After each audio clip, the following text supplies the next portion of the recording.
అందరికీ నమస్తే అండి ఫ్రెండ్స్. ఈ పూట మన వీడియో ఏమంటే, మన వాళ్ళు నేను ఎప్పుడు ఎక్కడ ఏది అడగకపోయినా కూడా అభిమానంగా మన యూట్యూబ్ ఛానల్ చూసి మనస్ఫూర్తిగా మన ఆశ్రమవాసులకి అన్నదానం చేస్తున్నారు. చాలా సంతోషం. కాకపోతే అందులో ఒక డౌట్‌ని మిమ్మల్ని అడగాలనే పనని మీ ముందుకు వచ్చాను. ఇప్పుడు అన్నదానం చేసేవాళ్ళు ఎంతో గొప్ప మనసుతో అన్నదానం చేస్తున్నారు. చాలా బాగుంది. చాలా సంతోషము.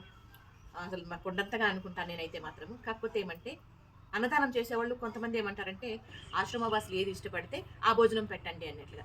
కొంతమంది ఏమంటారంటే, మీ మెను ఏదుంటే దాన్ని పెట్టండి అనంటారు. కొంతమంది అట్లా కాకుండా మాకిది ఇష్టము, లేకపోతే మా వాళ్ళకిది ఇష్టము, అది పెట్టండి అన్నట్లుగా అంటారు. ఇందులో ఏది కరెక్ట్ అనేది మిమ్మల్ని అడుగుదామని మీ ముందుకు వీడియో తీసుకొచ్చా. ఎందుకంటే ఈ రకంగా వీడియోలు చూసినప్పుడు దాంట్లో వచ్చిన కామెంట్లు కూడా మన వాళ్ళు గమనిస్తారు కదా! మీరు చెప్పిన దాన్ని బట్టి అంటే ఏది కరెక్ట్ అనేది మీరు ఎంతమంది దేనికి ఓటేస్తారనే దాన్ని బట్టి ఏదైతే మెజారిటీలో ఉంటే అదే కరెక్ట్ అని మనం అనుకుందాం. ఓకేనా? చూద్దాం మీరేం చెప్తారు. దానికని మీ ముందుకు తీసుకొచ్చా. ఇది ఇప్పుడు మన చిన్న వీడియో. నచ్చితే లైక్ చేయండి అబ్బా. ఓకేనా?